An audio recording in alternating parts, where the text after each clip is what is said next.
Hello and welcome to WGTC Radio, the official podcast of entertainment website We Got This Covered. I'm Jonathan Lack. And I'm Sean Chapman. And we're here to talk about Studio Ghibli today. That's not stuff. Or is it? It is. Indeed. Alright, anyway, we, as you listeners hopefully know by now, Sean and I are both located in Denver, Colorado. And one of the cool things about Denver is we've got a great film community here, and part of that film community is the Denver Film Society. And they are hosting this festival of the works of Hayao Miyazaki, Isao Takahata, and the other Masters of Studio Ghibli, as they like to sort of phrase it. And that's starting this Friday. We're releasing this on a Wednesday, and in 2 days the festival begins in Denver at the Denver Film Center. And I'm really excited about it because Miyazaki is my favorite director of all time. These are really some of my all-time favorite movies. And they're going to be showing them over 7 weeks. They have 15 movies, all brand new 35mm prints, most of them in their original Japanese with new subtitle translations. And so it's basically the best presentation possible of a lot of movies that are definitely in contention for some of the greatest ever made. And that's a pretty cool thing that we're going to have in Denver this week. Or these next 7 weeks, actually. Yes. It's a long festival because there's a lot of movies to get through. So it's going to be fun. Basically what we're going to do today to sort of celebrate the start of this festival is we're going to take you through sort of the festival schedule they have out. They're going to be showing 2 to 3 movies every week. And we're just going to go chronologically through the festival guide and talk about each of the movies they're showing. And, you know, if you're unfamiliar with them or if you are, we're just going to talk about the movies themselves, why you should see them, in some cases why, unless you're like a really diehard fan, you don't necessarily need to go to them, and just sort of have a discussion of some of these movies. We're not going into like full review analysis of each of these because I think some of these movies obviously would warrant a whole podcast on their own. Yeah. And we don't really have time to do all that right now, so we're just going to do a general overview, and hopefully one day in the future we can come back to some of these.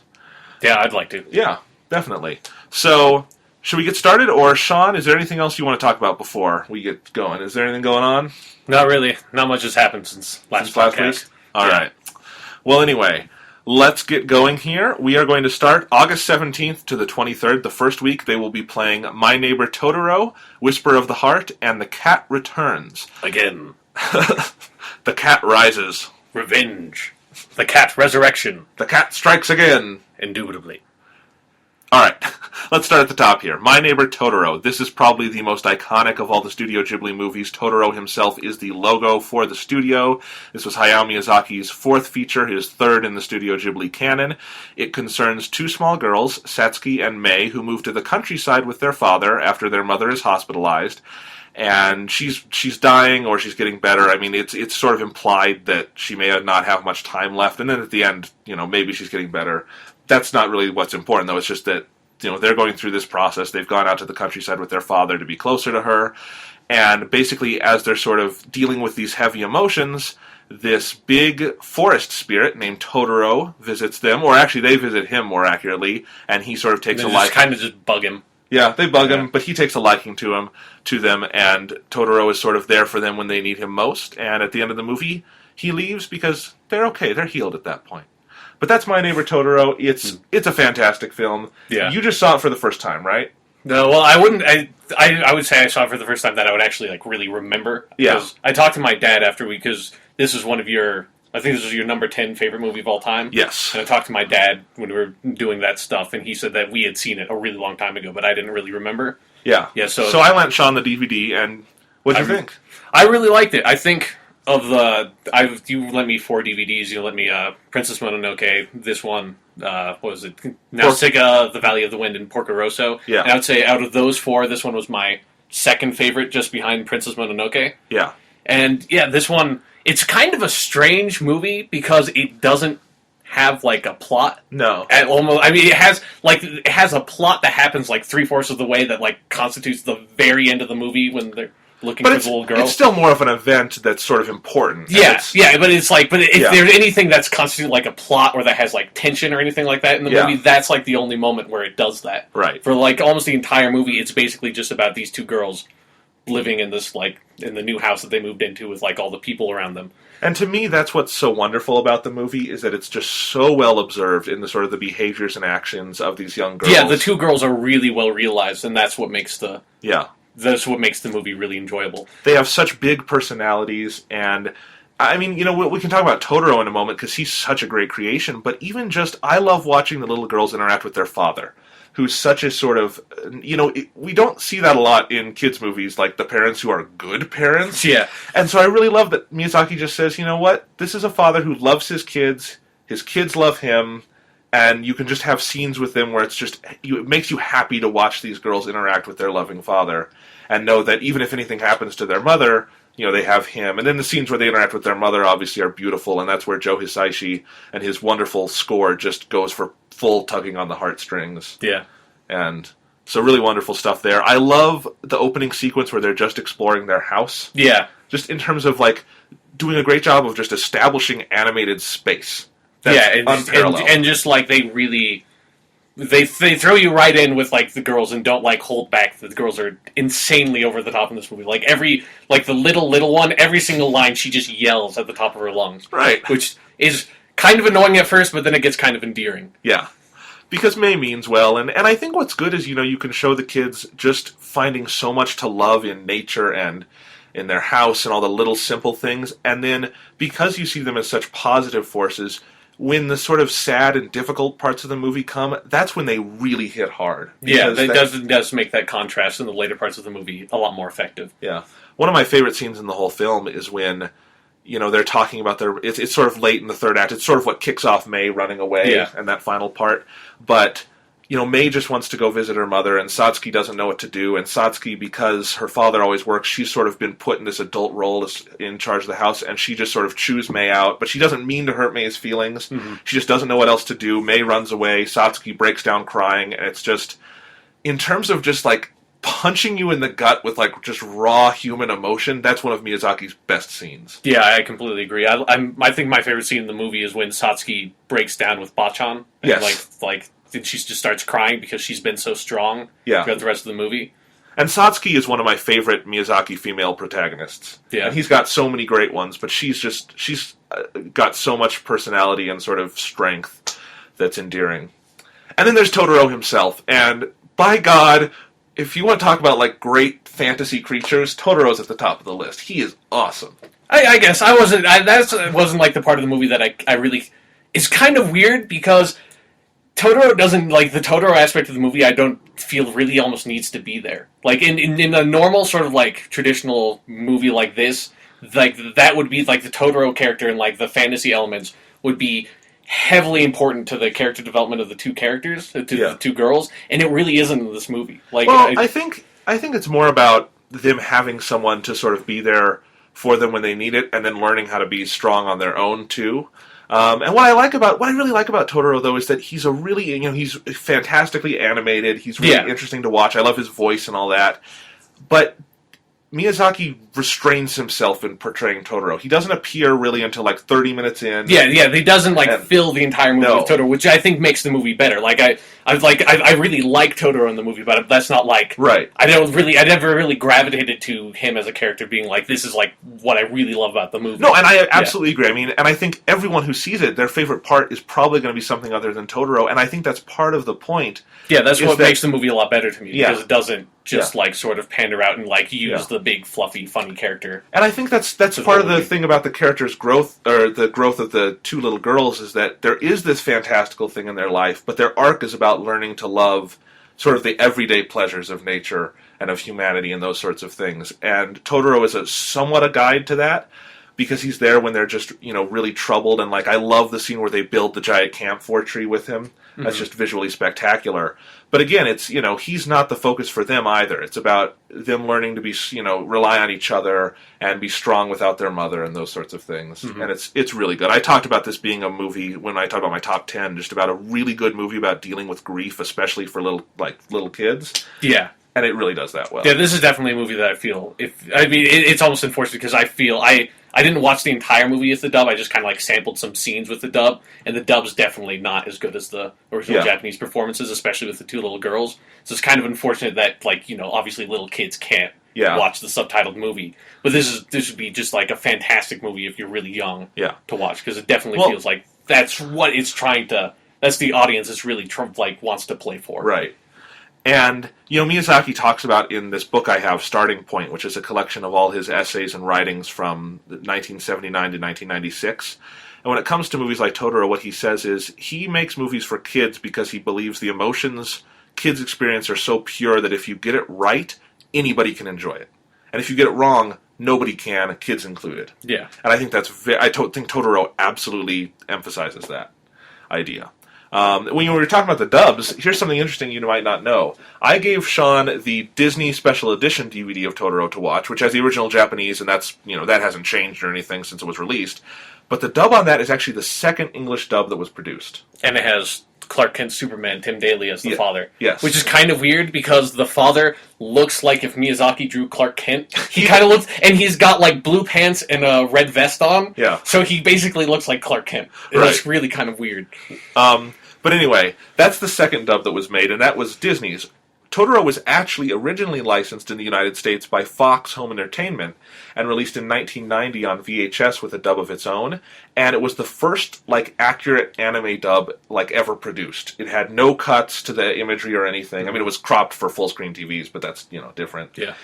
It kept all the character names the same. It didn't dumb down any of the dialogue, and I guess that's a really good dub. I've never heard it, but I've always heard really good things about it, and I've heard generally mediocre things about the Disney dub, which I did the same thing as Sean. I sampled it, and I was like, oh my god, they're annoying. Yeah, it's like, it wasn't like anything where I felt like the translations were really off. No. Actually, I remember I think it was actually the very first scene in the movie where I was just like, oh, let's just watch this again.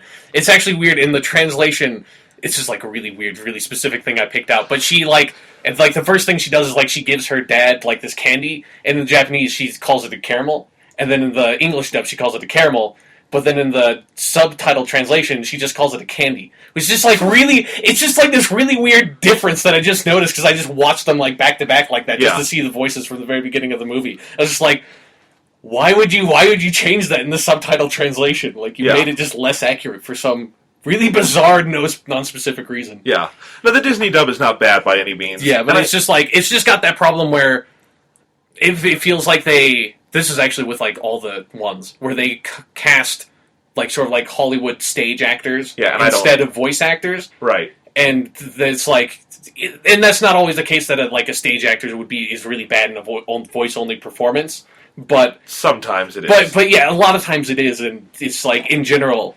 Yeah. Just I would just wish they would just give, because there are some of the more minor roles are played by well-known voice actors Kara Strong or John DiMaggio, and those ones are really, really good. Yeah. And so it's just why not this? You just they're kind of banking on people coming to see Patrick Stewart and Nausicaa of the Valley of the Wind. Yeah.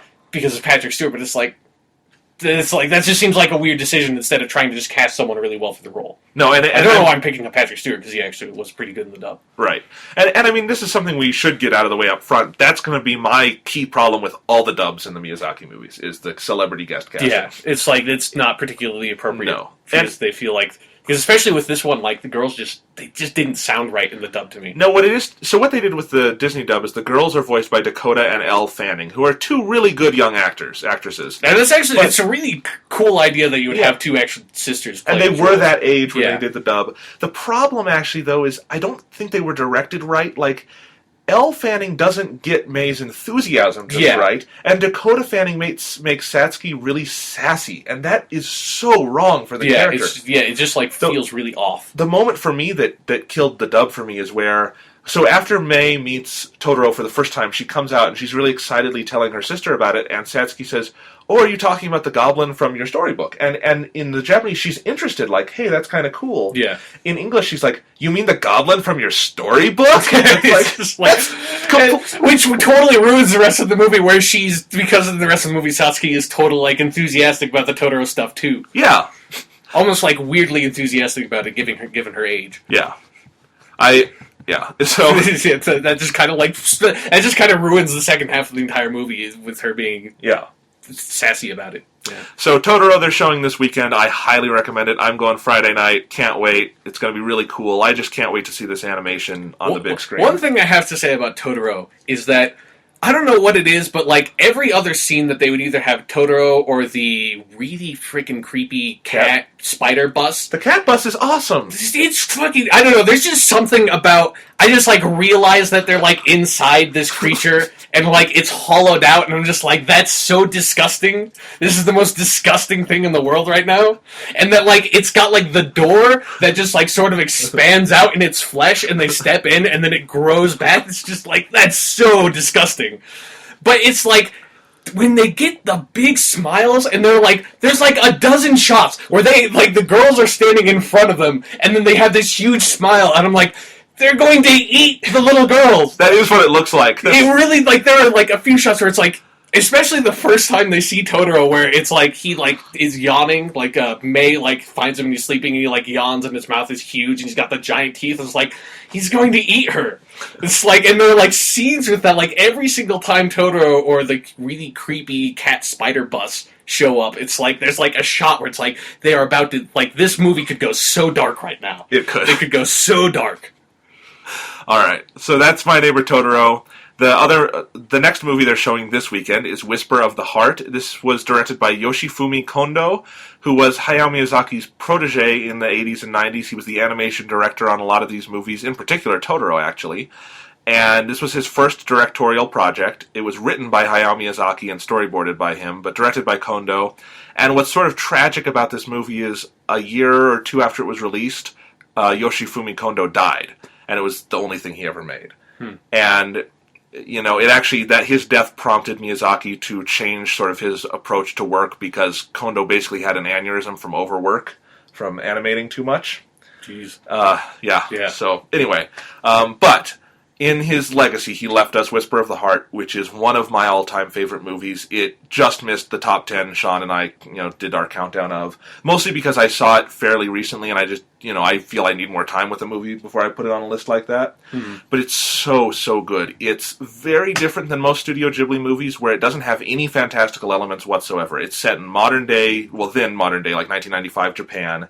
It's about just a regular teenage girl, and she goes to school and everything. It's just in the city. There's nothing fantastical about it. Until she fights the giant robots. I don't think there's a giant robot in most of these. There weren't any that I watched. Yeah. The closest, I guess, is the castle in the sky has a lot of mech stuff, but it's not robots. There's always someone controlling it or something. But even then, that's like robots. Just the one flaw of every Ghibli studio movie is that there's no fights with giant robots or giant, Godzilla monsters. I think I've read you this quote before in Miyazaki's book. Like every other essay, he talks about how much he hates giant fighting robots. Yeah, I don't know. There's something weird with anime where it's like there's just that whole kind of subgenre of anime that's just obsessed with that stuff. Yeah. I'm grabbing my DVD of Whisper of the Heart just so I can look at it while I'm talking about it, because it helps me remember things. Anyway, so basically, nice. The main girl, her name is Shizuki, and she's sort of in her last year of sort of regular schooling before she goes off to high school, which in Japan is a system where you have to pass these entrance exams to get in. So I think the story happens during the middle of her entrance exams and everything, but she's sort of depressed and lonely, and she doesn't quite know why, and I think, what they get into in the movie is it's just about, well, let me back up. One of the things Miyazaki writes a lot about, if you read some of his essays and stuff, is he's very concerned with sort of generational divides in Japan, in that sort of actions of older generations in over-industrializing or overbuilding or things like that have left younger generations with either a lack of ambition or a lack of direction, and he thinks, that's too bad, and that's a thing that's affecting a lot of young people, and that's really what's at the heart of Whisper of the Heart. Is the heart of Whisper of the Heart. Yes. Of the heart. Is Shizuki sort of trying to find her place in the world, and she ultimately discovers she's a writer, and she sort of decides she's going to devote herself entirely to write this novel she wants to do and sort of, discover her dreams. And it's another movie where plot is very secondary. It's just about sort of watching these people live, and she meets this boy, and I would call it a romance, but it's still sort of a typical sort of Ghibli love thing where it's not sexualized in any way. It's about two people who find things they like in the other and are attached by that and what they do for each other. There's nothing, romantic in sort of a typical Western sense about it. Yeah. A little bit at the end, because I guess they kiss at the end, but it's sort of... Yes, they do. Do they? Yeah. They do. Okay. They do. It sounded like you weren't entirely sure. It's like, that seems like, that'd be kind of weird. It's been a little while since I saw it, but anyway. So, why do I love this movie? I guess when I first saw it, I said on Facebook, if I had like the resources and talent of Studio Ghibli, Whisper of the Heart is pretty much exactly the movie I would make. It like feels really personal to me, especially about sort of, for one, just the main character being a writer and sort of discovering her artistic talent through that. That felt really personal. Some of the emotions she experiences are things I definitely relate to from being a teenager, and I think Miyazaki and Kondo capture better than any movie I've ever seen sort of teenage depression, where it's not like overwhelming, like you're going to kill yourself depression, not that kind of thing, but just sort of the sense of, what am I doing? Where am I going? School means absolutely nothing to me. Why the fuck am I doing this 7 days a week? And there's this beautiful scene where she's wandering around after school. She feels completely lost. She sits down on the side of this building. There's like a cat sitting next to her or something, and she just starts talking, not quite to the cat, but the cat's there, so it's sort of the focus of that. But she's just talking about how she feels, and she's having a really hard time verbalizing it, and just time up feeling empty. And the dialogue is so beautiful, and the delivery is so fantastic. It's great. And this also has one of my all-time favorite just Ghibli sequences. There's one of the running motifs of the movie is John Denver had this song in like the 80s, I think, called Country Roads. And it's a great song, and I guess it made a big splash in Japan when Olivia Newton-John did a cover of it. Like, the English language version was big in Japan, and Shizuki has sort of latched onto that and done this, sort of how she starts her writing career. She's done this Japanese translation of it that she likes to sing with, like, her glee club or whatever. It's not really a glee club. That would be really silly. Yeah. Anyway, but it's just sort of a thing of her talent. And so she sings it a couple times during the movie, and one of the best scenes is where this boy she kind of likes, he's a violin maker, and that's sort of his artistic passion. He starts playing it on the violin, she starts singing it, and then these other guys who work in this woodworking shop come in and they all play their instruments. I've never seen anything like it in animation, where it's all, like, literally they are perfectly replicating the playing of a violin or a cello, but through animation. I have no idea how you do. I have no idea how you do that at 24 like drawings a second. But yeah, because that's something that always is kind of bugs you if because I play guitar, and if like you ever have a scene like a cartoon or an anime where like someone's playing a guitar, it's just like they're just like holding the guitar and just like hitting the strings. Yeah, and there's some things obviously they can't do perfect, like every hand motion, but like the bowing, like for instance, is like that's exactly how that song is bowed or something. Like you can just hear the violin part and see it, and it's a really magical sequence and sort of a turning point for the character in the movie. But I could not recommend Whisper of the Heart anymore. It's so great. It's very underrated and underseen in America. It just came out on Blu-ray, so if you missed the screening, that's the best way to see it. It's a beautiful Blu-ray disc. The art is so great. It's got touches of Miyazaki in it, but Kondo was such a brilliant artist, and his own style is really apparent in it, so it's really powerful that way. So I really recommend it. Okay. Sean has not seen this one. No, I haven't seen this one. What about I noticed there wasn't any like particularly huge names in the dub. Yeah, at the time these were somewhat bigger names. Brittany Snow voices Shizuki in the dub, and I think she was on a show like called American Dreams at the time, which had a lot of singing in it, which is probably why she's in this. I have never watched the dub of this, and I'm kind of scared to, because this is the one movie where I cannot fathom how you translate it into English. A, because it is so rooted in Japanese culture, and B, because so much of the plot revolves around her translating an English language song into Japanese, and you would completely lose that in English. Yeah. So I don't quite know how that works. But, yeah, it's also got Cary Elwes in it, but he's not really a big star anymore. Yeah. So they really were hoping Princess Bride fans would come out for it. Yeah, I guess. Yeah, this just seems like a... Yeah. All right, the final movie they're showing this weekend is The Cat Returns, which is a weird semi-spin-off sequel sort of thingy to Whisper of the Heart.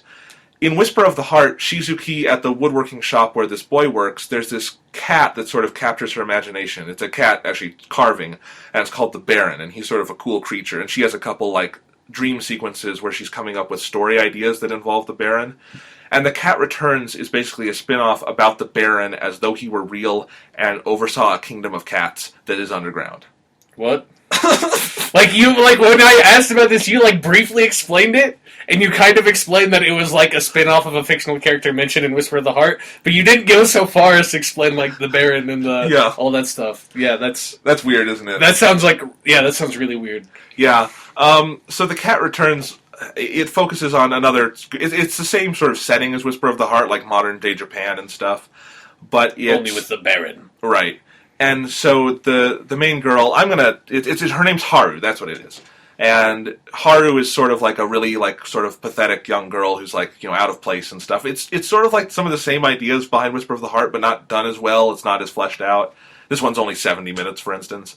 But she sort of gets caught up. She saves this cat from getting hit by a car, and then the cat goes back to the cat kingdom and reports to his cat overlords.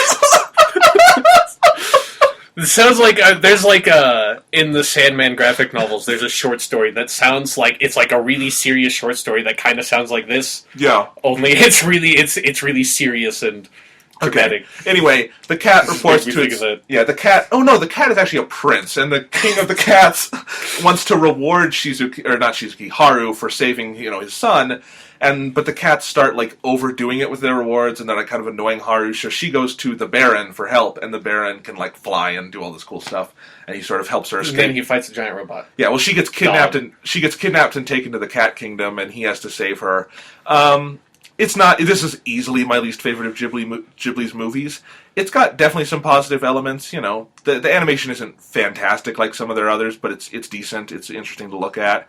I like all of the cat designs and stuff, although it gets pretty freaky sometimes with the cats who like stand up and like walk on two legs. Are there any giant freaky cat spider bus monsters that try to eat little girls? I don't think so. Okay, that's good. Yeah, so it's kind of a lightweight one. This is definitely not a must-see, but if you're like, I'm going to see it anyway because I've got to pass all of them, and I'm just eager to sort of see them all on 35mm and everything. So if you're bored one morning and want to go see it, you could. It's not great. I kind of think it would be funny to watch Sean just sometime and just kind of heckle. Yeah, it just like. I mean, it doesn't seem like if it was just. If it was just a movie by itself, it doesn't seem like it would be that bizarre for like a Studio Ghibli movie. But the fact that it's kind of half spun off from what you described as like this very serious, dramatic sort of like teenage drama type movie, it's just like why? It just seems so bizarre that you'd make that choice. Well, here's some history. It was originally. I think this was the movie made after Spirited Away by the studio. So this is like 2002, 2003. And their original concept was they were just commissioned by some museum or something to make a short about cats. And they were going to use some of the cat designs from Whisper of the Heart. And I can totally see that as just a 15-minute short. But Miyazaki liked the cat designs his younger animators were coming up with so much, he said, you guys have 70 minutes to make a movie out of this. And I don't know if that was the world's greatest decision, but, whatever. They can, after Spirited Away, they could do whatever the fuck they wanted. When you have more awards than you can, fit on a shelf, you have free reign to do whatever. So that's August 17th to 23rd. That's the first batch of movies. The second batch of movies, August 24th to 30th, this is a great double feature, Castle in the Sky and Kiki's Delivery Service. Those are both, I should say they're not presenting these movies in chronological order, they're more doing it sort of by thematic or sort of age-related ties. Like Castle in the Sky and Kiki's are both aimed at 10-year-old children, I would say. And so they're very much for the sort of the same age group. And they're both really good. Let's start with Castle in the Sky. Have you seen this one, Sean? No, I don't think so. Oh, okay. Great movie. Its original Japanese title is Laputa Castle in the Sky because the castle is called Laputa. And that's a weird name for castle. Yeah. They don't call it that in English because Laputa means the whore in Spanish. Yeah. Yep. That's why I said this is a weird name for a castle. Yeah. So. Anyway, Castle in the Sky concerns two young characters. It's actually one of Miyazaki's only movies that has a boy and girl protagonist. And the boy's named Pazu, and he works in this sort of industrial town as an apprentice. And Shita actually falls from the sky, and she has this amulet around her neck. And they become friends, and they're trying to find their way to Laputa, basically, and sort of save this castle in the sky. And the bad guy, who's voiced by Mark Hamill in English, which I remember, because I have watched the whole dub of this, and it's actually a decent dub. But because Mark Hamill's a great voice actor. Yeah. But anyway, yeah. Does he do the Joker voice for the villain? Because that not quite, but it's definitely more in that range than Luke Skywalker, But yeah, so he's leader of this greedy group of pirates and things that's trying to steal Laputa or sort of invade it or something. It's been a while since I've seen this one, but it's a fantastic movie. It's Miyazaki just in full-on adventure mode, and he's really good at that, and it's just a whole lot of fun to watch. It's got sort of a big mythology in it that's really interesting to get into when you just get into sort of this world and everything that's there. It definitely follows up on some of the themes from Nausicaa, which would have been the movie produced right before this in terms of industrialization and nature and those sorts of things. But it's got great characters, so many great action set pieces and things. Really fun movie. You would really like it, Sean, I think. You should have loaned me the DVD. I said, Sean, take whichever ones you want. Well, then I said to this, like, well, which ones do you think I should watch? And then you're like... I don't know. For some reason, I thought you'd seen this one, but it's great. It's one of the things I love about these early Ghibli movies is the animation style before they were even touched by the thought of computers. They just looked so beautiful and handcrafted, and there's sort of this very round style to all the characters that looks really good. This is one of those movies with just a ton of detail in every frame because the designs of everything are just so crazy intricate. I really love stuff like that. So that's Castle in the Sky. The other movie, and this is one of my absolute favorites, is Kiki's Delivery Service. This was actually the first Miyazaki movie I ever saw. In the late 90s, I think, Disney released it on VHS in a dub, and it's a pretty good dub, actually. Although it's got some weird things, which we'll talk about later. But I watched it all the time as a kid, because like my mom bought it for me on tape. At the time, I didn't know who Miyazaki was or anything. I just thought it was I'm like, why is this Disney movie so much better than all the other Disney movies? Yeah. You know? It's like... Why is the girl not, like, selling her soul for a vagina or something, you know? Anyway, have you seen Kiki's Delivery Service? That's the one the girl has a broom, right? She's like, a witch. Yeah, I've seen it. It's this one of those ones where I saw it so long ago I don't particularly remember very well, other than she's a witch. Yeah, you probably saw the same tape I did. Yeah, most likely. It's really great. It's got... Kiki is one of his best protagonists, and there's a bunch of other great characters in here. It's just a joy. It's just one of those Miyazaki movies that's sort of filled with joy in every frame, and it's so much fun to watch her sort of discover this world.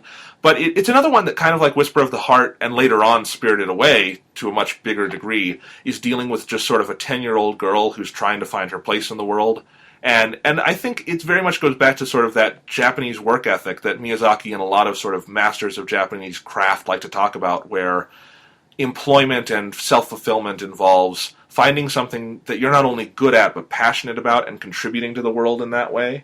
And that's what Kiki's sort of role is. She's, I guess in this world, witches on their 10th birthday always have to go out into the world, find a town where there are no other witches, and sort of find a job there to help society. They kind of sound like Mormons. So like I forget what is it called where you have to go out and like kind of like do community service in like a poor area of the world. I don't remember what that's called, but that's kind of sounds like that. Yeah, only with witches. Yeah. So anyway, she goes to this town and she makes a bunch of friends, and it takes a dark turn in the second half where she becomes a little depressed. She loses her ability to fly, and she sort of just has to start relying on herself instead of her powers and her black magics. And she starts raising the dead. Her only power is she can fly in terms of being a witch. I guess they imply that some witches have more like powers, like they can make things and stuff, but with her, and I think that's what's great about the movie, is that it's not about her witchcraft so much as her spirit and her intelligence and her passion to do things for other people and sort of just being a good person. It very much shares themes with Spirited Away. They're very different movies, sort of stylistically and everything, but when you get down to it, where Spirited Away is about this girl who is thrown into a new situation and basically becomes the savior for all these people in the bathhouse, Kiki is sort of like that in the town. Really great movie, and I think it's one of the first that really shows just how deep Miyazaki could go with human emotions. This would have been the one after Totoro, so I guess Totoro was kind of kicks that off, and Kiki very much follows that up with the same sense of fun, but going even darker in the second half. You can definitely see a progression through his movies and sort of getting darker until you reach stuff like Mononoke and Spirited Away. So it's a great film. I'm so excited to see it on 35mm because it's got such beautiful art. Sean, look at the cover to the DVD. Isn't that not just a gorgeous image of the town? Yeah. And yeah. I mean, I really love Miyazaki's style. Yeah. For like basically everything. So we should talk about that in more depth maybe at the end of the podcast. But so that's the second week, August 24th to 30th. I'm excited to see both of them. May have to do them twice. Anyway, so the next week, you actually have watched one of these. Yes. So it's good. We can have a discussion again. This next one it's August 31st to September 6th. It is Nausicaa of the Valley of the Wind, or Kaze no Tani no Nausicaa. Okay, why did you say it like that? And Pom Poko. But let's start with Nausicaa. Nausicaa. Yes. Sean, you just saw this movie for the first time. What did you think of it? I liked it. It was probably out of those four, it was my least favorite. Okay. I mean, I thought. I mean, obviously, it's still a really, really good movie. Yeah. But I thought it just kind of felt like it almost meandered at a certain point in the movie. Like it didn't feel like it felt like it was supposed to be a really plot heavy Miyazaki movie, kind of like Mononoke, but it kind of was more paced like a Totoro movie, and it kind of like threw me off. It was just like it was a little strange. But well, here's what I'll say about Nausicaa. It's obviously one of the most beloved movies in the history of animation, and people go crazy for this one, and I can see why, because it's got such vivid characters and the environment. and I have to say I really love all the designs on everything. Yeah. Like it's a really I honestly. I think I like how it looks more than Mononoke. I think out of all the four of them, I like how it looks the best. Oh, it's such a well-designed movie, and he spent so much time on this, but it always strikes me as a first film, and that's what it was. It was his first movie. He'd made the Lupin the Third movie, but that was, a lot of that was him, but it was a TV show that he had not created, that he was doing the movie of. But this was his project. He wrote it, he created it, and I think, obviously, for a first feature, it's fantastic, but it does show to me some of the growing pains of an auteur sort of finding his voice. Yeah. And there's nothing wrong with that, but it's just, it does, to me, it limits it from quite reaching the highs that Totoro and Mononoke and some of those do. Mm-hmm. I've always actually thought that Mononoke very much comes back around to all the themes of Nausicaa, but does them, they have very similar themes. But does them with more maturity and sort of grandeur, and I think they're very good companion pieces. I actually would have paired these two instead of sort of how they paired them in this festival. But yeah, Nausicaa, I think meanders is probably a good word. It's got parts that slow down. Yeah, it's just like the pacing of the movie is really off to me. And I mean, that being said, I think the climax is fantastic. The last half hour is just is so intense. But yeah, definitely, I just think visually the design elements, this was definitely Miyazaki announcing himself to the world as just a visual master. And just everything about it, especially her flying machine and the glider, like the animation on the glider. There are a few sequences that are just incredible. The opening, like how they catch just like how the glider would actually move in the air is really impressive. Yep, and I think that opening scene where you're sort of introduced to the Sea of Decay and the glider and Nausicaa and the masks they have to wear, all visually, like without any dialogue, is fantastic. Really interesting stuff. I love all the characters again. It's got a pretty interesting story. Though, as we said, it has the meandering parts, but even then, I think there's a good forward momentum to the size of the story. What would separate this one most from Mononoke is fairly earth-shattering in its events. This is like the stuff that goes down in Mononoke is as important as anything could happen in that fictional world. Yeah. And Nausicaa is a little more personal because at the end, nothing is really fixed. Yeah. If anything, I guess like nothing's. The world isn't, like, it's not like they get rid of, like, the post-apocalyptic scenario at the end. But I think it's sort of implied that they kind of figured out maybe we shouldn't fuck with everything as much as we used to. But that's what's sort of interesting about it, is there is a omnipresent melancholy to it, even at the end, where, yes, they figured out they shouldn't fight and everything, but the world's already still pretty fucked up. Yeah, it's kind of like, it's like at the end of The Road Warrior. It's not like everything's all happy again. It's like they still have to live in these pretty terrible circumstances, but... Yeah. But Nausicaa herself is one of my favorite Miyazaki protagonists. She's got so much energy. The voice actress who does her is really great. I love the design. It's just really fun to watch.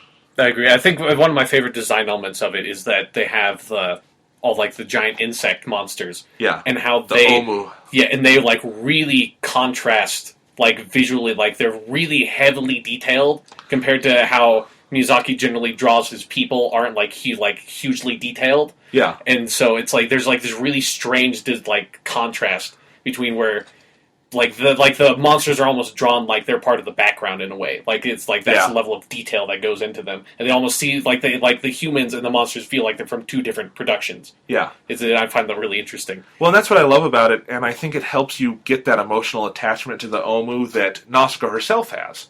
And you have to understand that motivation, and I think making them such visually awe-inspiring creatures helps that. Yeah, it really bothered me that they kept on calling the insects. They were clearly mollusks. Those were not insects. It really bugged me. This portion of the WGTC Radio podcast sponsored by Science. Yeah, I know this. Then I do love how they're called ohm, and it was spelled OHM, like the unit for resistance, like in physics. It's just kind of interesting tidbit. Yeah, I have no idea why they picked the names. The reason why I borrowed this DVD is because one of my favorite stories is the Odyssey, Homer's the classic Odyssey, and there's one of the characters in the Odyssey is Nausicaa, who's like this princess in the land that Odysseus comes to, and that's where he tells his tale about flashbacks. Yeah. And so I was just like curious to pick it up and see. I don't know. Do you know any background of like why he picked the name Nausicaa? If there was any significance, like if Miyazaki, there is an essay on that in the book, and I don't remember the exact specifics of what he said, but it was something like the name fascinated him before he actually read the Odyssey. Like he heard the name first, and it captured his imagination. Yeah, and cool name. he had this other story he was working on, which became Nausicaa of the Valley of the Wind, and he's like, that name should go with that story. And that's sort of when the protagonist of the story was born. Yeah, because it's actually interesting because Nausicaa is very, very similar to the Nausicaa of the Odyssey. It's just like, it's kind of like this weird little element where he kind of almost like transplanted this character out of the Odyssey and just put it into this post-apocalyptic we're fighting insects anime story. Yeah. It's really strange, but it's really cool. I definitely agree. It's got a lot of cool stuff in it. It also, to me, is interesting, again, talking about it as a first film, to see him introduce a lot of these themes that are omnipresent in his works about the younger generation paying for the sins of their forefathers. Yeah, they really pay it in this Yes, one. they really do. I mean, this is where it's arguably most extreme. There are also parts in Spirited Away where it's very overt, but that's one of the powerful parts of the movie. I think when he wants to talk about themes that big, he gets it across very meaningfully.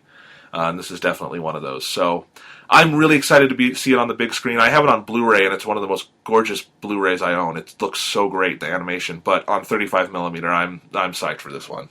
Should be cool. So, Yep. Did you listen to any of the dub? I think that one. I think I listened to a few scenes. I remember. Yeah, I listened to at least one scene with. I think it was the scene where she gets the like lynx monster, like fox squirrel. I think they called it. Yep. It's like it seemed okay to me, but it's just like one of those things where it always sounds off to me. Yeah. Those types of dubs. I'll say this for the dub. I think it definitely sounds off. I like Alison Lohman as Nausicaa. That was a good approximation of the Japanese voice. She was good. She's good. Everything else, I mean, Patrick Stewart's fine and everything, but he's one of those voices where he's too big to be in a Miyazaki movie. I'm sorry. I know his voice too well. It's like Liam Neeson in Ponyo does not fit. Yeah. And I love Liam Neeson. I love Patrick Stewart. But they're too big for this world where really they should sink into the parts. The parts shouldn't rise to them. Yeah.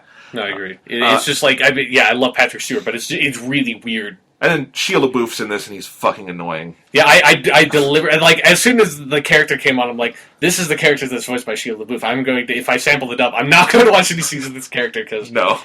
Yeah. I listened to one and, like, had to run and throw up and then switch it back. Because that's like, that, all the stuff involving that character is where the movie starts to really drag to me, where it's like, they get, she starts getting heavily involved with, like sort of almost, I mean, it's kind of like the Miyazaki romance thing where it's like they're not really having a romance, but it's sort of kind of implied, and they have like this sort of like friendship, and they go off and do all that stuff, and then she gets to come back to the valley and deal with like the actual plot of the movie.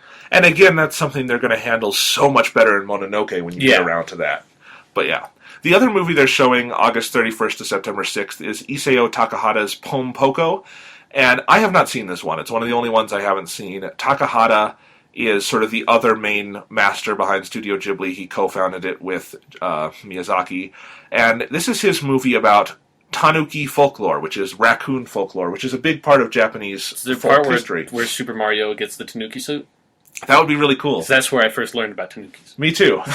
But I'm really excited to see it because it sounds like a really fascinating just look at sort of Japanese folk legends about Tanuki. And I guess one of the things this movie is infamous for in the Western world is part of the Tanuki legend in Japanese. This is always whenever you talk about Tanuki, they have large, comically oversized testicle sacs. And they like play with them and stuff. They Oh yeah. No, I do remember that. Yep. And so in the Japanese version, they're completely free-spirited about it. That's part of the movie. And I guess in the English dub, they changed it every time they mentioned it to pouches.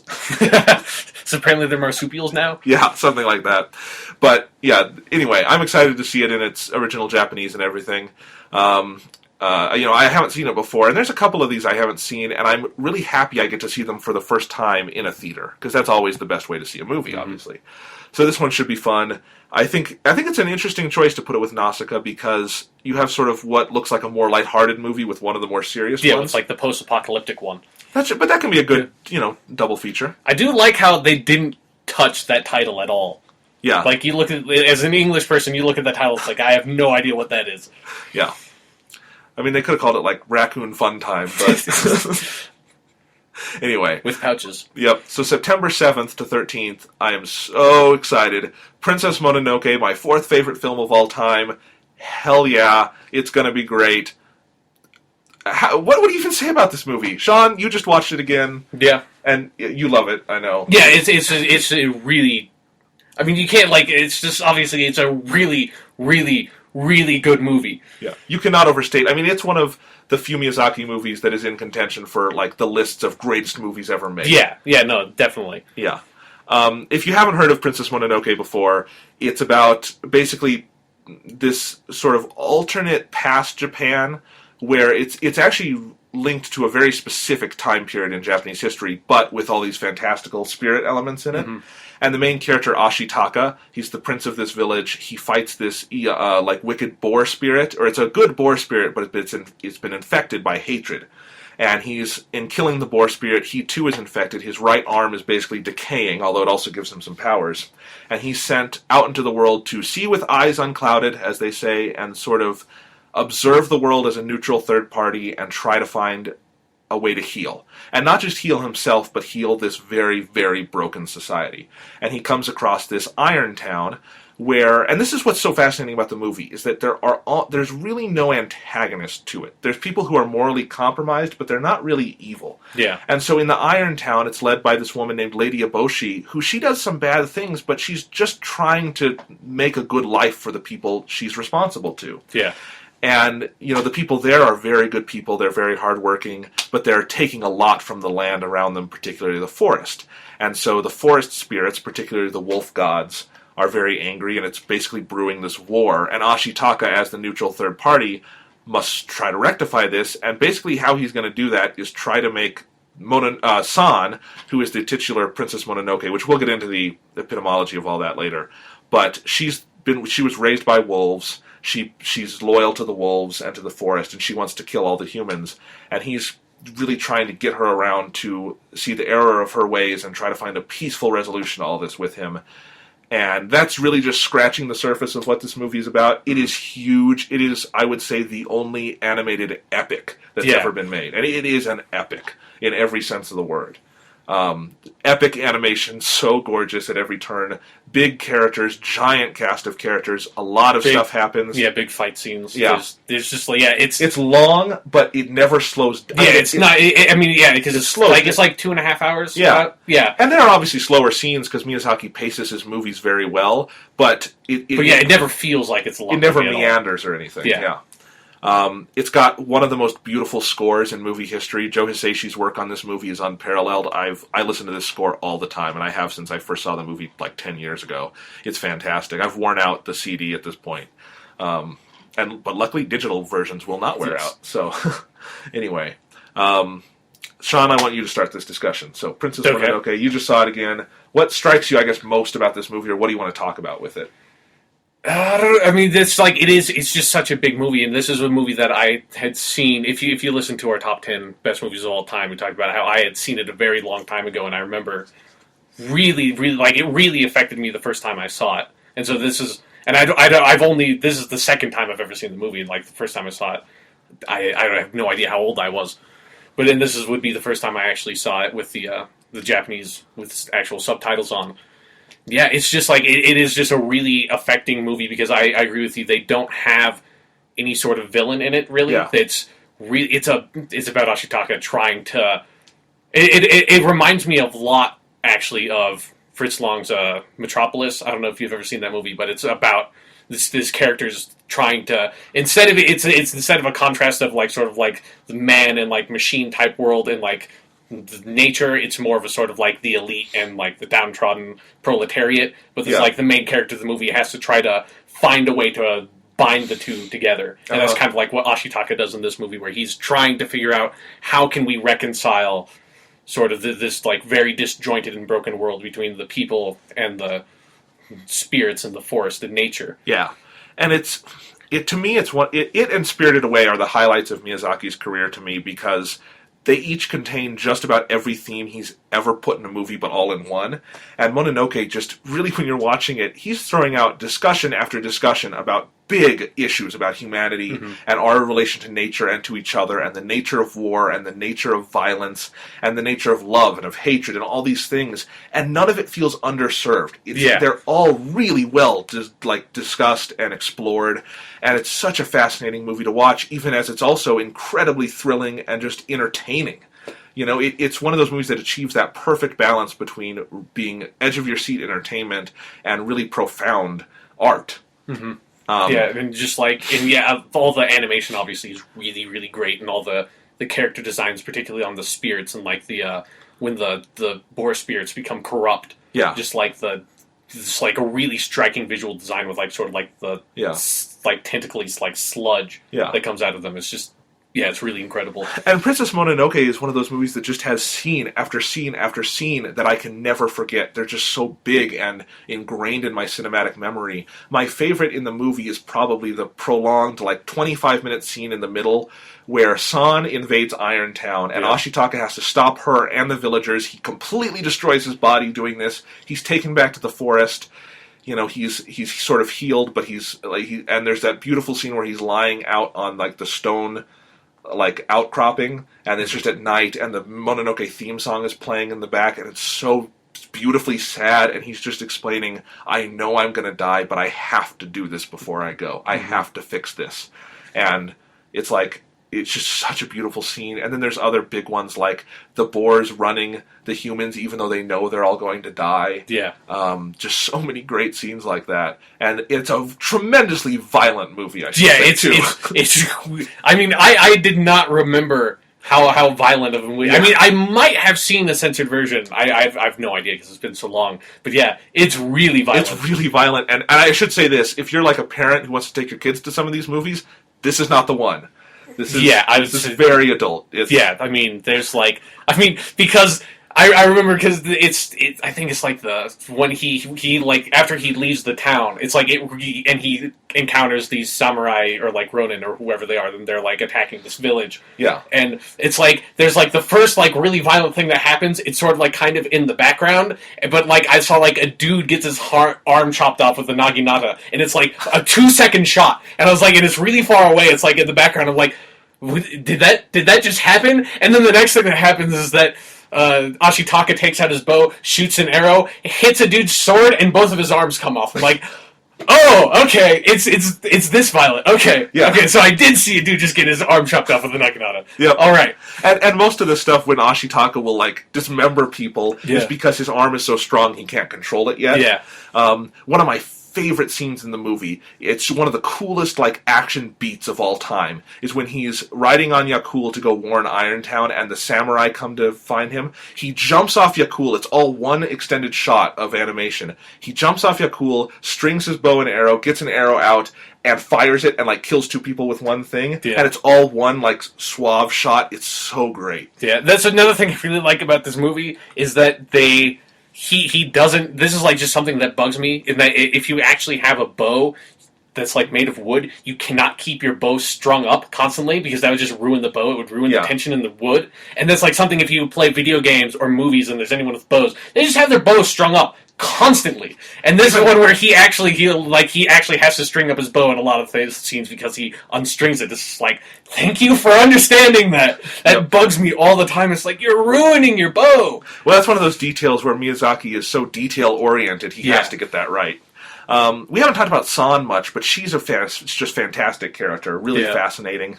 And, this to me epitomizes the Miyazaki relationship of platonic love, where I don't think San can experience romance with another human being. I think that's one of the ideas behind her character. But she does learn to love Ashitaka on what I see as a more meaningful level, where she has limitless respect for him, he has limitless respect for her, and at the end of the movie they decide, we're going to work together to make this world better. Yeah, they're basically just I'm going to go hang out with humans, you go in the forest, and we'll hang out sometime. Yeah. I'll give you a call. Yeah. Yeah, that's how the movie ends. Yep. And it ends on an optimistic note, but it's one that is earned because what they have to go through to reach that note is so fucking intense. Yeah, and even though it ends on an optimistic note, it's kind of like with Nausicaa, where it's they kind of solved the present issue, but it's not like, everything's okay now. We still have some stuff to work through. And I guess what I mean by optimistic is that it circles back around to that theme of the next generation has to learn to be strong enough to fix what the prior one has messed up. And they have learned that, and they've taken that to heart. And so one day down the line things will be okay because these two have learned that message. Mm-hmm. But boy, the last act of this movie gets insane, doesn't it? Yeah, it just gets ridiculous. I had actually completely forgotten the entire last act after the deer god gets its head cut off. Yeah. I had forgotten what happened after that. It gets insane. Yeah, so when it got to that point, I'm like, holy shit, I don't remember this part of the movie. Yep. Oh, it's nuts. But it's so great. Again, this is the kind of movie we could devote a whole podcast to, and maybe we will sometime. Yeah. Because there are definitely more themes we there's can talk a lot. about. I mean, there's a lot of really sort of like subtle, it's like there's something that I hadn't caught the first time. Is all like sort of like the behind the scenes sort of like political machinations that go around where they don't like the only other like human faction that they showed like two other human factions besides the like Iron Town with like there's like the Emperor's dudes and then like that other sort of like clan of like samurai with like the shogun. But it's like they get into like some actual like kind of interesting background political stuff to like sort of so you kind of understand either the humans are like the Iron Townies, yes, they're like kind of like taking all this iron and they're destroying the forest and stuff, but they're being attacked by other humans too. Like everyone's in a shitty situation in this movie. Yes. And so that's why that's what something that's really interesting is looking at Ashitaka trying to figure out what he's going to do because everyone's fucking each other over because everyone's being fucked. Yeah. In the movie, like that's just how it kind of goes. I mean, I think this movie was definitely Miyazaki and all his collaborators just kicking their art into a higher gear, and you can see that transition beautifully into Spirited Away, where they're maintaining that level of precision in their craft and their storytelling. But it's really interesting. The other movie they're pairing with Mononoke this weekend, the 7th to the 13th, is Ocean Waves. This is one that has never been seen in America before. It's never been licensed by anyone. It's never been released here.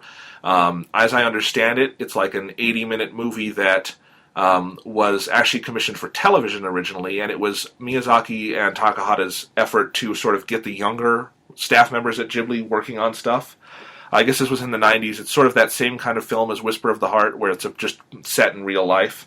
I've heard really good things about it. I've obviously never been able to see it because it's not available in America.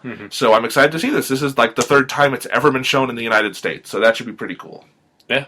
So that's Ocean Waves. Maybe that podcast week we'll talk about it if I've seen it and we can mention it.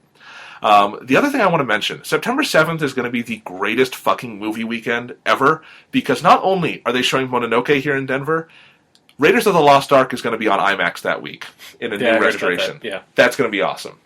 We're not talking about Raiders today, but that's going to be fun when they do that. Anyway, September 14th to 20th is they're only showing one movie that week, and you can guess which movie it is if they're devoting a whole week to one movie. It's going to be Spirited Away. That's his most well-known movie in the States.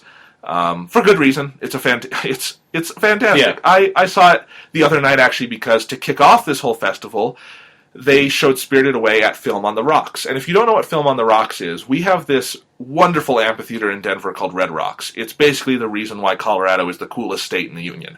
Because Red Rocks is this beautiful auditorium amphitheater in the Rocky Mountains. It's so gorgeous. It's got unbelievably good acoustics because they're all natural acoustics bouncing off these giant red rocks, as the name implies. And over the summer, the Denver Film Society actually shows movies there, and it's a really cool event. I went to Spirited Away with a friend, and it was just such a great night. And I sort of, my love for this movie was sort of reignited watching it that way. This was, again, they had a 35mm print, and it was, watching Miyazaki on 35mm is unbelievable because the level of detail, you cannot see it on DVD. You cannot see the vivid nature of the colors. Even Blu-ray doesn't replicate it this well. So it was really neat, and to have it with those perfect acoustics, and have moments where you could see these beautiful shots, and then look to your right, and you've got the beautiful red rocks, and the beautiful mountains, and the Denver landscape, and everything.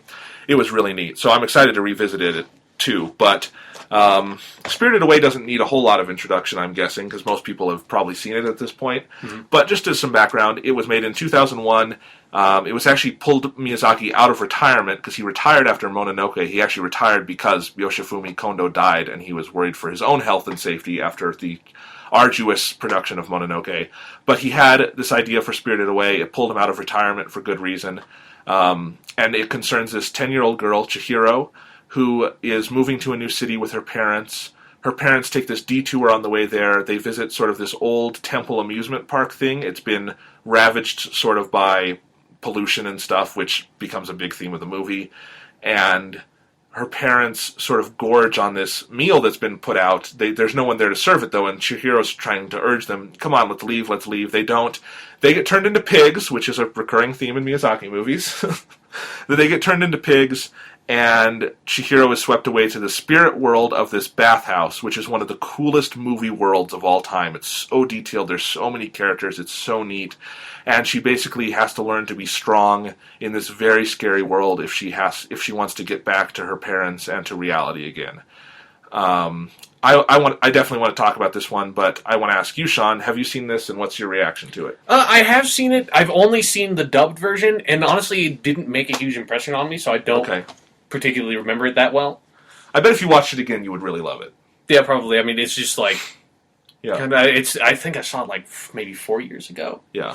And it didn't really affect me in any way. I remember it being good, but it wasn't like Princess Mononoke, where it's like, this is like one of the most amazing movies I've seen. I definitely think Spirited Away is on that same level as Mononoke. Actually, after seeing it again this time, I kind of wish I had put it in place of Totoro at number 10 on my favorite movie spot, but, it's okay. Totoro's great, too. This one, it actually shares a lot of what we were talking about with Mononoke, where it's not an epic in that same sense, because it's not telling the story of, like, a whole nation. Mm-hmm. But it's another, 2.5 hour long one. It's so much happens, but it never feels long for a second. It really moves by really fast, but with a lot of good slow moments and lots of really pure emotion. It's often called Miyazaki's masterpiece, and it's definitely his most acclaimed film in the Western world.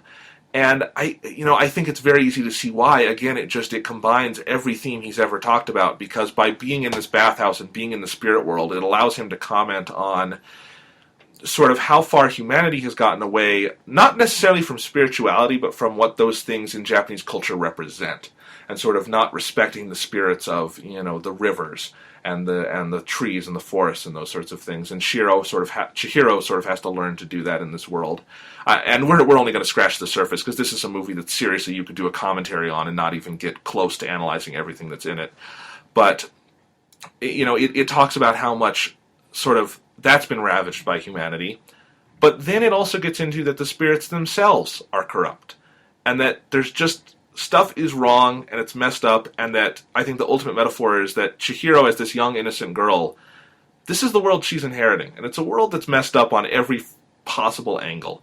And she's innocent, though, and if she can use her own innocence to affect change and just be good and try to find ways to live in this world and make it better, the world itself could become better, and her life will become better for it. And I think that's sort of how the movie boils down. That's sort of the thematic stuff. Just as a movie, I think it's his most beautiful movie visually, easily. It's so lavish. It looks so gorgeous. The bathhouse itself is just impossibly detailed. I mean, we're talking about the Omu in Nausicaa and stuff. Yeah. That level of detail and that background stuff, that's everything in Spirited Away. The character designs are a little more simplistic, as they usually are. But even then, I mean, there are some characters that just, you look at them, some of the spirit designs, and it's like, how did someone animate that on a timetable you do for animation? That looks like something that a normal artist would have spent a year doing just a painting of. And it's all over this movie. It's so wonderfully paced, where basically the first 30 minutes are just completely intense, balls to the wall, this spirit world transition, and Chihiro being swept up into this fantastical world that's very dangerous and scary. And then it calms down, and when it calms down, that's when he lets the emotions just boil over. So, Chihiro's lost her parents, she's lost everything she's ever known, and when she, cries about this for the first time, it is a gut punch. And I remember at Film on the Rocks, we had a bit of a chatty audience, and in the first scene where she just kind of breaks down after seeing her parents as pigs, when she's taken back to see them, the whole 2,000 strong audience was completely silent. It's one of those moments that just completely controls the audience. But then there's these big set pieces like the purging of the river god that is just such a great example of controlled. It's not action, but sort of intensity. And there's a bunch of those like that. It's a great movie. It's got so many great characters. But you probably already know that it's a beloved movie for good reason. I think it's one of the greatest movies ever made. It and Mononoke are probably the two that are most often discussed in those kinds of lists of sort of the greatest ever made, and they are, I believe, his masterpieces. I think they're on pretty even footing. But do you have anything else to say about it? Not really. Like I said, it's just like when I saw it, it didn't really affect me in a huge way. Well, you should try to see it again. In fact, if you can do it on the big screen, I think that'll be the way to see it. This should be cool. They're showing it in Japanese that week. I saw the dub at Film on the Rocks. They had to do that because I assumed there were just more kids there and stuff. But I'd always hated the dub because I saw the dub as a kid and it annoyed me, and so I've always watched it in Japanese. And watching the dub again, I actually really liked it. It's one of their better dubs because it doesn't have any celebrity casting. It's good. The voices all just really fit to me. The girl who voices Chihiro, who's Davia Chase, she can be a little shrill at times, but not in a way that betrays what the character's about. It's not like Dakota Fanning being sassy in Totoro. She's still very much Chihiro, even though her voice goes very high and pitchy when she shouts. And other than that, I mean, the only thing that annoys me in the dub is the main male character is voiced by Max from Goof Troop, and that is the stupidest voice decision I've ever heard. It's awful. He does not fit the character at all. Other than that, it's a good dub. It's just like I just like that Max from Goof Troop. Yep. I don't know what that actor's name is, but I hear him a lot, and he'll always be Max from Goof Troop because I always wanted to punch Max from Goof Troop in his face. Stupid Max from Goof Troop. Anyway, so that's Spirited Away. I'm excited to see it in Japanese again on the big screen. It's going to be great. So see it if you can. It's a brand new 35mm print of one of the most visually gorgeous films ever made. So excited about that. September 21st to 27th includes a movie that Sean has seen. Yes. Porco Rosso. This is a really weird movie. It's a great one, though. So Porco Rosso was the movie he made before Mononoke in the early 90s. And it's a weird transition going from Porco Rosso to Mononoke. Yeah. They're very different movies. They're different, but at the same time, I think there's an evolution into more adult discussions, because Porco Rosso is a much more adult movie. Yeah, it's not. The Porco Rosso is not a kid's movie at all. No, it's not. But Porco Rosso, you probably don't know, it's one of his more obscure films, which it shouldn't be. It's really great, but because it's not marketable to kids, there's not as much out there about it. Porco Rosso is sort of a fighter pilot in post-World War I, where the world, in Italy, where the world is sort of transitioning into fascism, or Italy is at least, and he's resisted fascism. And sort of for that, he's been transformed into a pig, is sort of the crux of his character. It's never exactly explained how, but sort of the implication is that by resisting sort of the societal trends and trying to remain independent, he was turned into a pig, and he's fine with that because he wants to keep away from fascism, and he wants to try to keep some level of purity here, even though he's become very cynical. Mm-hmm. And he's a fascinating character. I think he's really an interesting one. He's really the only adult male protagonist in the Ghibli canon. And I don't know who the guy is that voices him in the Japanese, but he's awesome. He's awesome. He sounds so fucking cool. He's basically like the Japanese equivalent of Harrison Ford or something. Yeah, it really is. It's that archetype. Yeah, it's a really great performance. Yeah.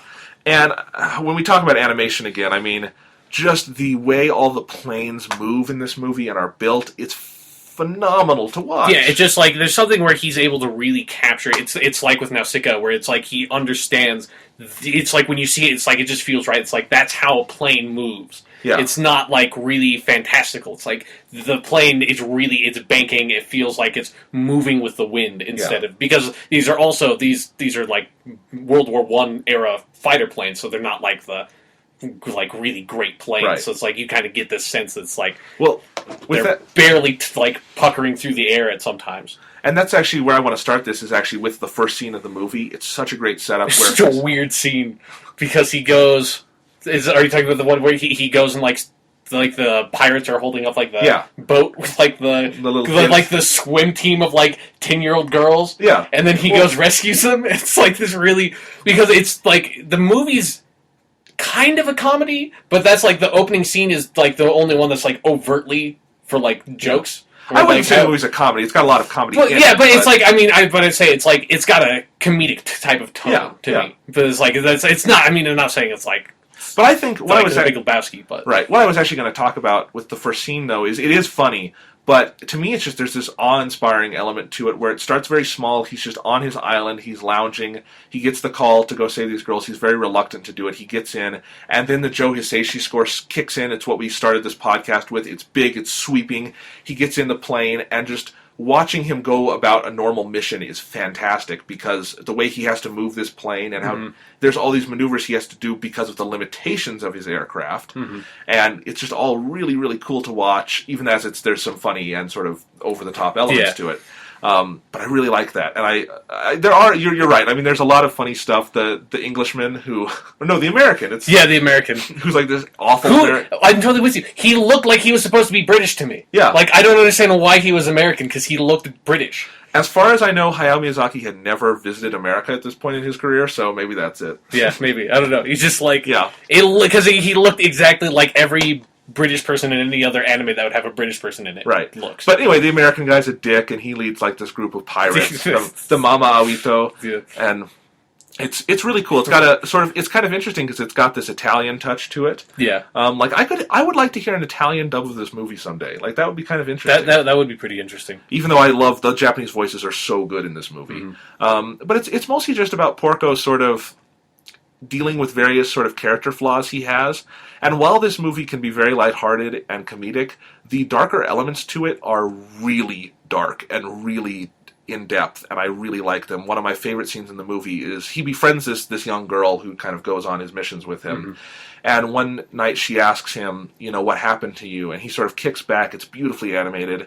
He's like smoking a cigarette, and he just starts telling the story of when a friend of his died flying. Yeah. And then this is one of my favorite visuals in all of Ghibli's canon. It's this vision he has of him flying and all his friends in his fleet fly up and away into heaven, and he's left behind. Yeah. And that is, to me, that is such a staggeringly beautiful moment. Yeah, it's the best scene in the movie to me because it's like that's the pain he's living with. Yeah, that's the first time you like Porco Rosso's. He's really honest with someone else. Yeah, like this is like for the rest of the movie, he's kind of really standoffish with everyone. Yeah, and that's the only time he's really kind of just like saying what he's feeling at that moment. Yep, and I think again tonally, I think it balances tone so well, where there's so many fun elements to it. But there's also, again, a melancholy to it that really hits me. Like one of the first scenes after he rescues the girls, this woman he loves, she's at this bar singing this sort of beautiful Italian song, and as she's singing it, there's this just visual of him flying across the sunset, and it gets just sort of this melancholy for sort of a world going away, and and then the characters and relationships are so good. Like his relationship with that woman, he's sort of in love with, but not completely. It's sort of it's again sort of a Harrison Ford kind of thing, where he's messed it up with this woman, he's never going to fix it, but she still allows him to be around, Yeah, it's just like the whole production, it really feels, other than like a few elements, like some of the more comedic elements feel very much like a Japanese anime production, but like the core of the movie doesn't feel like it's a Japanese movie to me at all. Like because it's set in Italy and it's set in like that, like the setting and the style of it is very much a sort of like a Western, like actually it feels like a post World War II movie. Like a lot of like the sort of like film noir movies that came out right after World War II, like The Third Man. It's like it's just got that kind of melancholy to it that's really affecting it. It's really interesting having that sort of contrasted with the anime style. Yep, and that's what I love about it. It's so different from anything else Miyazaki has done, and it's also one of his most personal projects, as I understand it. There's a lot of elements that he considers autobiographical, and you can actually see that if you sort of read about his life and his opinions on things. Definitely the idea of Porco being a man who has sort of isolated himself just from working so hard at his craft, but also not wanting to be swept up in the bad things that happen to society. That's something that Miyazaki writes about a lot. And I think it's really interesting. He's talked about actually doing a sequel to Porco Rosso one day. It's the only I read about that. And this is the only movie in the Ghibli canon I think could have one that would be really good. Yeah, it would be interesting to see what he would do if he made a sequel of it. He says he wants to call it Porco Rosso: The Last Sortie, and it would be set with the actual time gap. It would be like 25 years later. Porco would be an older man, and I think that older would be pig, possibly. Yeah. They leave it a little ambiguous at the end of the movie. Right. That's the only thing that sort of that makes me doubt about a sequel is that you would have to ruin the ambiguity of the ending. But obviously, he's never made a sequel before. If he was going to do it, it would not be for commercial reasons or anything. It's because he has an idea. But he says now that he's an older man himself, he just finds himself circling back to the ideas from Porco Rosso. So that would be interesting. Yeah. So that's Porco Rosso. Great movie. Yeah, it's a really odd one, but it's really interesting. Yeah, so I definitely recommend seeing it. The other movie, September 21st to the 27th, is My Neighbors, the Yamadas. This is another one I've never seen, but I actually do own the DVD. The DVD cover looks really it's another strange. It's another Isao Takahata one, and this is definitely considered like the strangest in the Ghibli canon. I've read about it, and it's I like the font on the DVD cover. It's like the Simpsons font for the title. It's it's actually often compared to the Simpsons. I guess it's like a satirical comedy movie. And it's actually done like a comic strip because it's based on a comic strip. So the movie is like a series of 4 to 5 minute vignettes and comedy sort of routines and stuff. I've heard mixed things about it. Some people just don't like the style of it. It's very stylized. I mean, you can look at some of the pictures on it. It's not detailed drawings at all. Yeah, I mean, it looks like a comic strip. Right. And then some people really like that it was just something so different and just fun. So I'm going to see it when it comes to the festival and see it on the big screen and see if it's good. And we'll talk about it then, I think. But I'm glad they're showing it. Yeah, so part of the collection.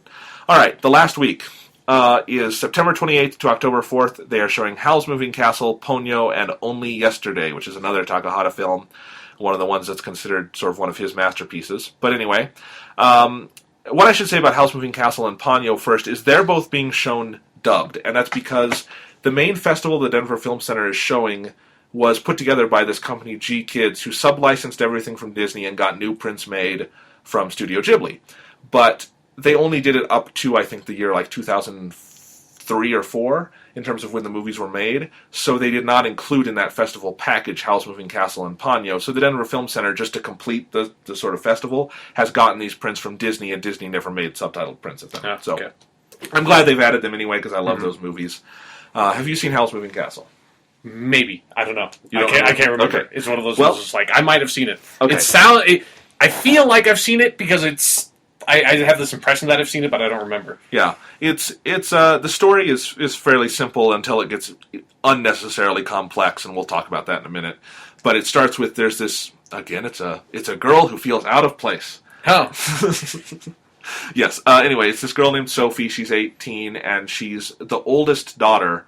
So she has to sort of... It's a very Japanese but also Western idea, because this was based on a British book, that because she's the eldest, she has to inherit the shop that her parents run, and it's this hat shop.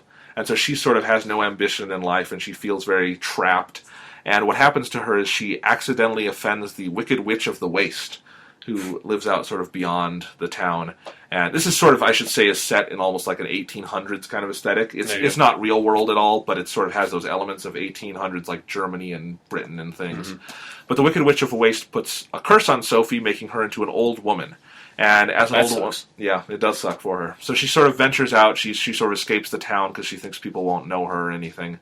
So she ventures out, and she sees this giant moving castle, which is sort of a legend in the town. But you can see the moving castle here on the image, Sean. Yes. It's called a castle, but it's more of a hodgepodge. Yeah, that doesn't look like a castle. Yeah, it's a fascinating visual creation, though. But anyway, it's run by the wizard Howl, who is said in the village to be like an evil wizard who steals women's hearts and stuff. But she goes in anyway. She wants to see what this Howl guy is up to, and she sort of becomes part of Howl's little sort of family of oddballs, and they have adventures, and eventually a lot of weird stuff happens. Howl's Moving Castle, I'll say up front, is easily my least favorite of Hayao Miyazaki's films.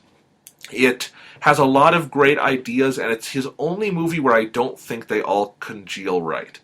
It's like, it stands out so blatantly to me because all his movies are so meticulously crafted and everything seems to be right in place, and the narratives always make sense and they flow well. And then Howl's Moving Castle, the last hour of it is somewhat incomprehensible and meandering. It's got a lot of great things in it. I know a lot of people really love this movie, and I can see why. The animation is fantastic. The characters are really interesting.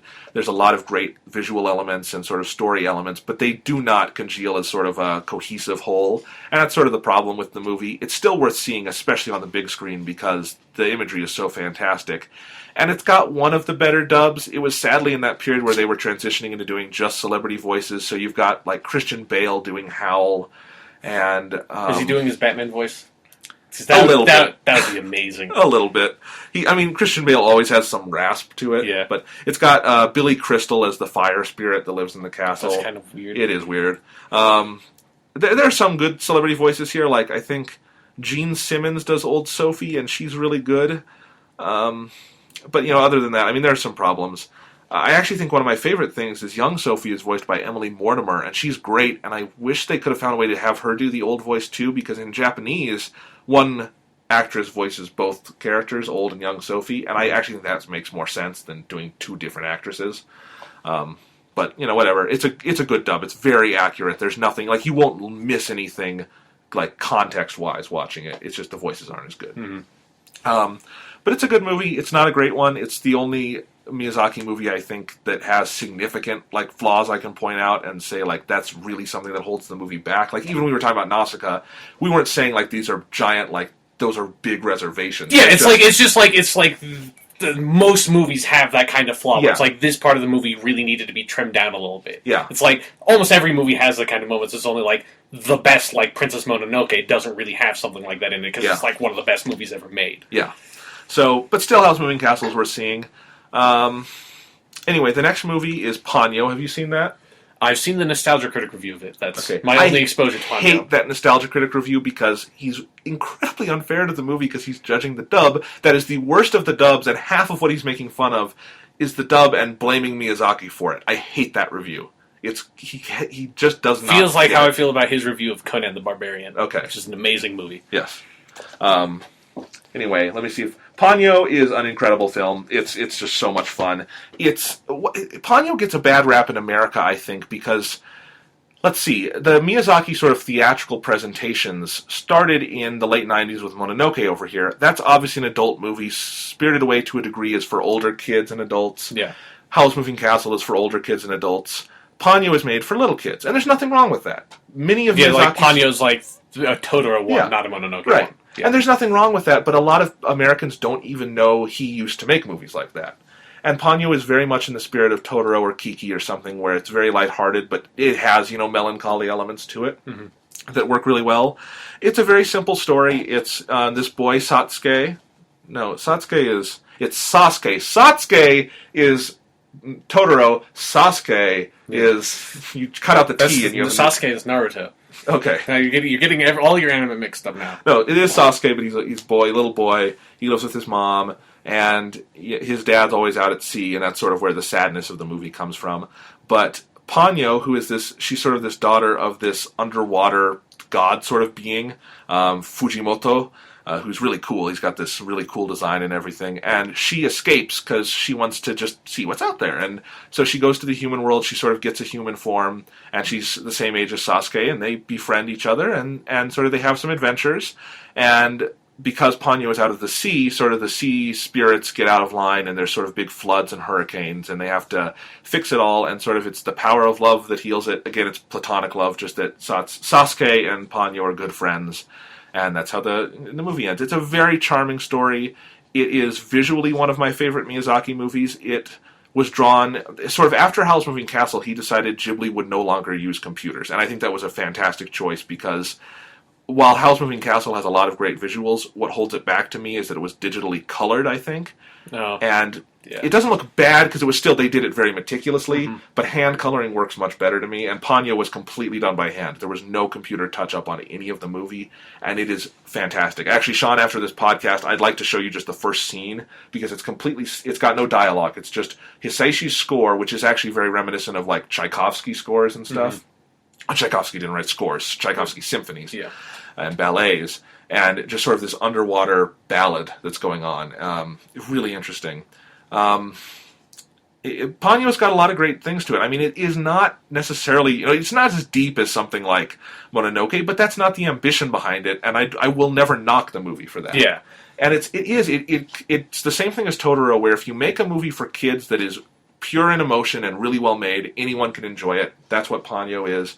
Great film. If you haven't seen it, I don't know if I would recommend seeing it at this festival because it's dubbed. And let's talk about the dub for a moment. It was a fucking train wreck. And I usually, even if I don't like the Disney dubs, I don't hate them or anything. They're just like not for me, Yeah. This is a train wreck. It's two little kids as the main characters, and they hired, let's see, Miley Cyrus's little sister as That's weird. as Ponyo, or no, Miley Cyrus's little brother as Sasuke, Okay. and Frankie Jonas as Ponyo. Okay. And so there's these little kids, and they were just hired because they're siblings of Disney Channel stars, Okay. the Jonas Brothers and Miley Cyrus, and they had never acted before.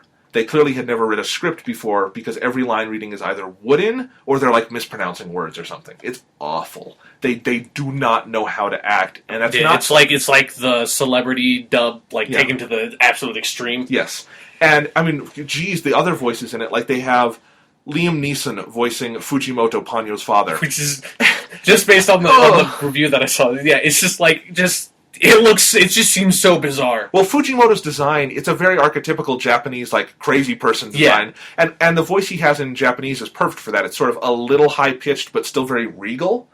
Liam Neeson is deep and regal. And it's wrong. I mean, Liam Neeson is Liam Neeson. Yeah. So it's like, it just so does not fit. No. Like, I don't think Liam Neeson just can't voice a character in an anime. No. Like, his voice just does not work in an anime world. And there are other problems, like Tina Fey is the mother, and it's one of those things, though, where Tina Fey can't be Tina Fey in this role, so why do you have her? Because Tina Fey's wonderful. Yeah. She's very funny. She's so talented, but this is not the role that lets her be Tina Fey, so she just sort of has to be bland and generic, and she can't put anything into the character, and so that character just comes across as flat. Yeah. Or you don't really understand her. In Japanese, you really get an empathy for her, where she's a single mother. Well, she's not single. Her husband's just always at sea, and she's always very busy, and she's just struggling to get by, and it's a really great character.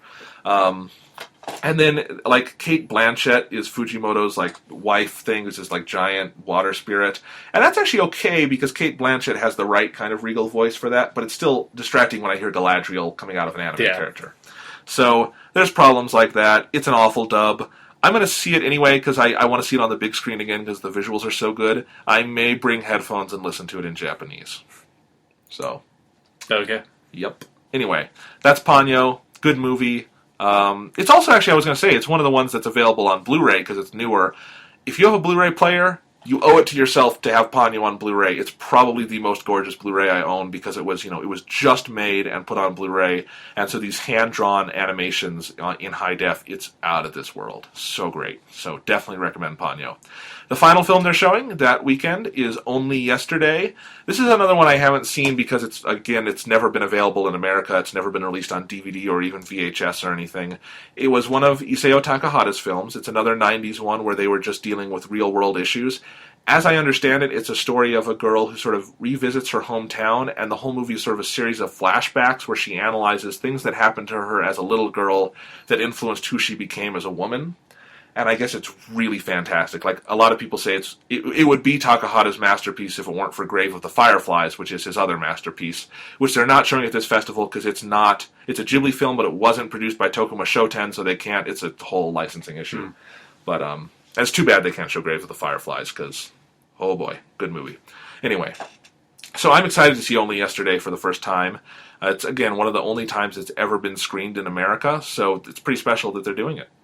Cool. And I hope, G-Kids has sub-licensed it. I hope they put a DVD out of it in Ocean Waves. It would sell, I imagine. It has to. Yeah, there's enough crazy Miyazaki fans. Yeah. And if you don't bother with a dub, you save a bunch of money. Just put it out subtitled, Or you can just hire actual voice actors, so you don't have to pay the big bucks to get Liam Neeson to do a voice. That's what that just doesn't make any god. Like, what kid's going to go to see Ponyo because Liam Neeson's in it? Like, that just doesn't make sense. Well, I kind of feel for Disney because I think what happened is, their first big push they ever made with a dub was Spirited Away, and while that was critically successful, it was not a commercial success in America. And I think So they tried again with Howl's Moving Castle, where they're like, well, maybe if we put celebrities in it this time, it'll do better. And on home video, they were doing the dubs with Nausicaa and Porco Rosso, where they were hiring people like Michael Keaton and Patrick Stewart and stuff. And they're thinking, maybe if Americans see actors they know, they won't be so scared of anime. And it never really panned out. And so I can't blame them for pushing further and further into celebrities, because they've tried everything to sell these movies to Americans, and Americans will not go see them. And that speaks more to American audiences than it does to the efforts of Disney. I respect Disney for trying to put these out in the first place. Yeah. And I feel bad that they haven't succeeded. Like, it broke my heart that Arrietty did not... It came in, like, 6th place when it opened earlier this year, because that actually had a beautiful dub. One of the best dubs I've ever heard for anything. It's a beautiful movie, still my favorite movie of 2012. And more parents were taking their kids to see Journey 2 than they did to Ghibli's new Arrietty movie. So, like, that blew my mind. But you see, if you can't sell, if Americans are unwilling to watch hand-drawn Japanese animation, they're just unwilling to do it. Yeah, it's just like a cultural thing that's hard to sell. Yep. But at that point, I would say, then stop it with the celebrity casting. Yeah, I totally agree with you. Try to get a good dub out there that's more likely going to get it to sell. Yeah. What I would say at this point is that these are obviously niche movies. Just release them subtitled in Japanese to, like, art house theaters. I think it would do better that way. Like, do a roadshow release and just start in some cities, build it up.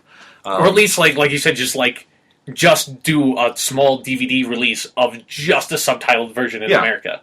And sell it for $20. It's like you're not going to have to do a whole lot for it, and there are people who are going to buy it. Yeah. Who know about it. Yep. Yeah. So anyway, that is the Ghibli Festival that's going to happen at the Denver Film Center these next couple weeks. I really have never been this excited for anything film related, because I've only seen 1 or 2 of these on the big screen, and I've never seen them in probably, this pristine quality we're going to be able to see, or in Japanese even. So this is really exciting. We're one of the only cities in America to have gotten this so far. I'm really happy that Denver gets to do this, and I've got my festival pass ready. It's over on my desk. I've taken all these flyers from the Denver Film Center just to look at them and salivate at. Okay, that's going too far. You've gone too far now. I've carved a Totoro logo into my chest in blood. It's great. Just kidding. Are you going to get paint up your car to look like the creepy cat bus? Spider bus? I should do that with my drive up. Yeah. I should do that with my parents' minivan, because it's got big doors you can just open up. And then just paint this huge creepy smile on the front. And I would have it I would put a speaker on top playing the dun dun dun dun dun dun dun dun music from Totoro. On that creepy note, we'll see you next week. Oh, I should say. You say? Doctor Who's season premiere was just screened for press last week, so it's got to be premiering soon. Huh? So we're going to be talking a lot about Doctor Who coming up on this podcast, so do your Doctor Who research if you haven't seen recent episodes or something, because we're going to talk about some of them. I imagine we'll start doing a little bit of that next week, but we'll see. There's a lot to talk about coming up. Lots of topics in the coming months that we're really excited about, so stay tuned. Stay tuned.